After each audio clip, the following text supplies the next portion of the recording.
రవి ప్రకాష్ సిలికానాంధ్ర ఆసుపత్రి Kuchipudi super speciality వైద్య సేవలు పూర్తిగా ఉచితం. పల్నాడు జిల్లా నరసరావుపేట టీడీపీ ఎమ్మెల్యే అభ్యర్థిగా చదలవాడ ఆనంద్ బాబు నామినేషన్ వేశారు. ప్రస్తుతం మనతో పాటు ఉన్నారు.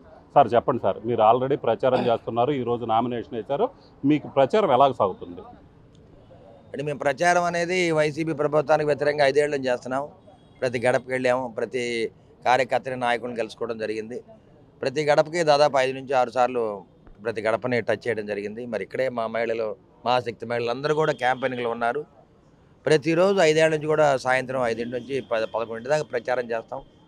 ముఖ్యంగా మాకు అండగా మా మహిళలు చాలామంది ఉన్నారు, వాళ్ళే క్యాంపెయినింగ్ చేస్తారు ఎక్కువ. ఎందుకంటే మరి కరోనా టైంలో కూడా మేము క్యాంపెయినింగ్ చేసేవాళ్ళు. ఆ రోజుల్లో ఏ పార్టీ వాళ్ళు కూడా ప్రచారం చేసేవాళ్ళు కాదు. మరి టీడీపీ అభ్యర్థిగా నేను, మా పిల్లలు అందరం కలిసి ప్రచారం చేసేవాళ్ళం. ఇంటింటికి వెళ్ళేవాళ్ళం, బియ్యము కూరగాయలు ఇచ్చేవాళ్ళు, అన్నం మంచిళ్ళు ఇచ్చేవాళ్ళు కరోనా పేషెంట్లకి. అదేవిధంగా మరి వైసీపీ దారుణాలు, వాళ్ళకి జరిగిన అన్యాయాలు ఇవన్నీ కూడా ప్రజల్లో తీసుకెళ్ళి మరి కలెక్టర్ దగ్గర తీసుకెళ్ళి స్పందన కార్యక్రమంలో వారికి న్యాయం జరిగేటట్టు చూసేవాళ్ళం. ముఖ్యంగా నాకు పూర్తిగా అండగా ఉంది ముస్లిం మైనారిటీ సోదరు, ఎస్సీలు, మా మహిళలందరూ కూడా ఈ 5 ఏళ్ళు నాకు అండగా ఉన్నారు. మరి ఇటువంటి ప్రక్రియలో ఇవాళ నామినేషన్ వేయడం జరిగింది. ఎంపీ గారు నామినేషన్ వేశారు, ఎమ్మెల్యేగా నేను కూడా నామినేషన్ వేయటం. మరి కొన్ని వేల మంది జనం బయటకు వచ్చి ఉత్సాహంగా ఉన్నారు. అంటే అది ఈ ప్రభుత్వం మీద వ్యతిరేకత ఎంత ఉందో తెలుస్తూ ఉంది. అందరూ కూడా అసలు ఈ ప్రభుత్వాన్ని ఎప్పుడు గద్దె దించాలి, అసలు అవినీతి ప్రభుత్వం వల్ల ఎంతమంది పోలీస్ కేసులు పెట్టి అందరినీ అణచివేసే ధోరణి. ముస్లిం మైనారిటీ సోదరులను అయితే ఎవరైతే ఓట్లు వేశారో వాళ్ళని చాలామందిని అక్రమంగా కేసులు పెట్టి జైల్లో పెట్టడం జరిగింది. 2-3 ఏళ్ళు జైలు, మగవాళ్ళని కాదు ఆడవాళ్ళని కూడా పెట్టించాడు ఎమ్మెల్యే గోపిరెడ్డి శ్రీనివాసరెడ్డి. ఏదో విధంగా బాగా రాజకీయంగా అణచివేసి అందరినీ అతను మళ్ళీ గెలుద్దామని చూస్తున్నాడు. కానీ అతని మీద ప్రజలు అతను ఎవరు నమ్మట్లేదు. 3వసారి డక్అవుట్ చేస్తారు, తప్పనిసరి ఇంటికి పంపిస్తాం. అంటే ప్రచారంలో ప్రజల దగ్గర నుంచి మీకు ప్రధానంగా ఏం కంప్లైంట్లు వస్తున్నాయి అంటే ప్రభుత్వం మీద? ఎక్కువగా ప్రచారంలో తాగడానికి మంచినీరు 2 పూటలు వచ్చేది, ఎంతమంది ఒక్కసారి వస్తుంది. కాలువలు శుభ్రత లేదు, కరెంట్ లైన్స్ కానీ కరెంట్ బల్బులు కానీ వేసేది లేదు. ప్రభుత్వ మున్సిపాలిటీలు కానీ పంచాయతీలు ఏం చేయాల్సిన వాళ్ళకి బాధ్యతలు నెరవేర్చట్లేదు. ఎక్కడ చూసినా కానీ కిలో రూపాయి బియ్యం ఇస్తున్నామని చెప్తాడు, అంత చెప్తే వేరే ఇంకా లేదు. ఇప్పుడు మేము టీడీపీ హయాంలో అయితే అన్నా క్యాంటీన్ ఉంది, కిలో రూపాయి బియ్యం ఇచ్చేవాళ్ళం. మరి అమ్మఒడి 4 పిల్లలు 4 ఇచ్చేవాళ్ళం. వైసీపీలో 4 పిల్లలు ఉంటే ఒక్కళ్ళకే ఇస్తాడు. ఇవన్నీ వాళ్ళ కష్టాలు, ఇంటి స్థలం ఇచ్చింది లేదు. అదేవిధంగా ఎవరిని ప్రశ్నిస్తే వాళ్ళ మీద కేసులు పెడతారు, అక్రమంగా కేసులు పెడతారు. ఇవన్నీ మరి ప్రజల్లో నివురుగా నిప్పులాగా ఉన్నాయి.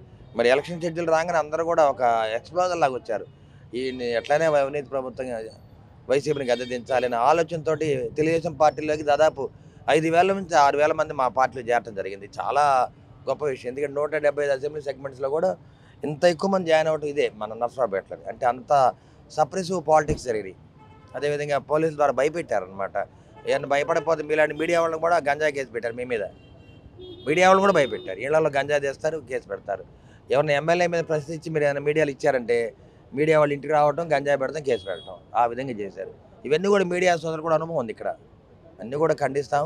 తప్పనిసరిగా Telugu Desam party, TDP, Janasena, BJP ప్రభుత్వాన్ని, ఉమ్మడి ప్రభుత్వాన్ని ఏర్పాటు చేయడానికి ప్రజలు సిద్ధంగా ఉన్నారు. మరి దాన్ని వాళ్ళ దీవెనలు, ఆశీర్వాదం మేము తీసుకుంటాం. అంటే మీరు ప్రచారంలో మాకు ఓటేయండి, టీడీపీని గెలిపించడం చెప్తున్నారు. గెలిపిస్తే మీరేం చేస్తారని చెప్తున్నారు ప్రచారంలో ప్రజలకి? ప్రజలు అసలు మమ్మల్ని ఏం చేయమని అడగట్లా. మాకేం చేయొద్దు బాబు, ఈ వైసీపీ ప్రభుత్వానికి గద్దె దించమని అడుగుతున్నారు. మాకేం వద్దయ్యా, అసలు మాకేం చేయమని. అయ్యా మేము పెన్షన్ ఇస్తాము, లేకపోతే ఇళ్ళ స్థలం ఇస్తాం, మాకు అసలు ఏ వద్దు నాయన, మీ దండం పెడతా, మమ్మల్ని వాడిని పంపించండి చాలు, వాళ్ళని పంపిస్తే మేము సుఖంగా ఉంటామన్నారు. సుఖంగా అంటే ఈ షాపులు తీసుకోవచ్చు. వైసీపీ వాళ్ళ షాపులను మూసేశారు. వైసీపీ వాళ్ళ దెబ్బకి వాళ్ళు పని చేయట్లేదు అసలు. మళ్ళీ టీడీపీ గవర్నమెంట్ వస్తే ఈ షాపులు మొత్తం తీసేది. అంత భయపడిపోయారు వ్యాపారస్తులు. అట్లా ఉంది పరిస్థితి. అంటే ప్రధానంగా మీరు గోపిరెడ్డి శ్రీనివాసరెడ్డి భారీ స్థాయిలో అవినీతి చేశారని చెప్తున్నారు. అవినీతి మీద మీరు పోరాటం కూడా చేశారు, కానీ స్పందన లేదు. ఒకవేళ మీరు గెలిస్తే దాని మీద ఎలాంటి చర్యలు తీసుకుంటారు? మేము గెలిస్తే ఆయన చేసే పనులు మేమేం చేయమండి. అవినీతి చేయం, దుర్మార్గాలు చేయం. మేము అన్నీ కూడా ప్రతిదీ కూడా మేనిఫెస్టో ప్రకారం వెళ్తాము. ప్రజల్ని ఎవరు పనులు చేసుకొని ఇస్తారు. మీడియా వాళ్ళని ఇది మీ మీడియా పని చేసుకోమని చెబుతాము. కిరాణా కొట్టు తీసుకోమని చెబుతాము తప్పితే వాళ్ళు తీయాలని ఇంతకుముందు జీ ట్యాక్స్ కట్టాలి ఎమ్మెల్యేకి. ఎమ్మెల్యేకి ట్యాక్సుల రూపాయలు దాదాపు 2,000 కోట్లు వచ్చినాయి. ఇప్పుడు మన మున్సిపాలిటీ ఆదాయం 5 ఏళ్ళలో చూస్తే 50 కోట్లు ఉంది. ఎమ్మెల్యే ట్యాక్స్ ఆదాయం మాత్రం 2,000 కోట్లు ఉంది. ఏంది దాన్ని ధర్మం, న్యాయం చెప్పండి, మీరు చెప్పండి. అందుకనే వద్దంటున్నారు ఆయన, వైసీపీ ప్రభుత్వాన్ని వద్దంటున్నారు. ఎమ్మెల్యే గోపిరెడ్డిని ఓడిస్తారు, జగన్మోహన్ రెడ్డిని ఓడిస్తారు. సత్యం ఇది. ఎందుకంటే మహిళలు పూర్తిగా తిరగబడ్డారు. మహిళలు ఏందండి రోజు కరెంటు బిల్లు కట్టలేరు, బియ్యం పప్పు ఏం కొనలేరు. ఇంట్లోనే మగవాళ్ళు అయితే 10,000 ఇస్తారు ఇది వంట పనికి, 10,000 పోతే 20,000 ఖర్చు. మగవాళ్ళు మనం ఇవ్వలేము ఆ పరిస్థితి. సో మీరు ఫైనల్గా ఒకటి చెప్పండి, 2004 నుంచి కూడా నరసరావుపేటలో టీడీపీ గెలిచింది లేదు. సో ఈసారి ఎలాగుంది? ఈసారి ఖచ్చితంగా టీడీపీ గెలుచుద్దా? 2004 నుంచి ఇవాళ 2024కి 20 ఏళ్ళు అయింది టీడీపీ గవర్నమెంట్. మేము జెండా ఎగరేస్తున్నాం. అరవింద్ బాబు తర్వాత ఈ మహిళలు మా అక్క చెల్లెళ్ళు వీళ్ళ కష్టంతో మాకు జరిగిన నష్టంతో జెండా ఎగరేస్తాం తప్పనిసరి. ఎందుకంటే ప్రజల్లో అటువంటి వెళ్ళు ఉంది.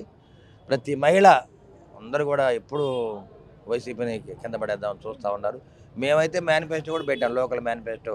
ఎందుకంటే ఉచితంగా కార్పొరేట్ వైద్యాన్ని అందజేస్తాము, ఉచితంగా కార్పొరేట్ విద్యను అందజేస్తాము, ఈ డంపింగ్ యార్డ్ని తీసేస్తాం, ఆటో నగరిస్తాం. ఎన్ని కూడా మేము పెట్టాము మేనిఫెస్టోలు, వాటిని అమలు చేస్తాం. సో ఇది పరిస్థితి. మొత్తం మీద చూసినట్లయితే ఖచ్చితంగా నరసరావుపేటలో వైసీపీ ప్రభుత్వం వచ్చిన తర్వాత అరాచకాలు భారీ స్థాయిలో పెరిగిపోయి ఇక్కడ MLA Gopireddy Srinivasareddy G tax పేరుతో 2,000 కోట్ల రూపాయలు ప్రజల నుంచి వసూలు చేశారు. అలాగనే వ్యాపారస్తులు బెదిరించారు, అన్ని వర్గాల ప్రజలను కూడా బెదిరింపు ధోరణి గురి చేశారు. అందుకే గోపిరెడ్డి శ్రీనివాసరెడ్డిని ఓడించడానికి నరసరావుపేట ప్రజలు సిద్ధంగా ఉన్నారు. ఖచ్చితంగా ఈసారి ఎన్నికల్లో అయితే మాత్రం నరసరావుపేటపై టీడీపీ జెండా ఎగరవేయటం ఖాయమని చెప్తున్నారు. కెమెరామెన్ సిద్ధుతో రామారావు టీవీ నరసరావుపేట నుంచి.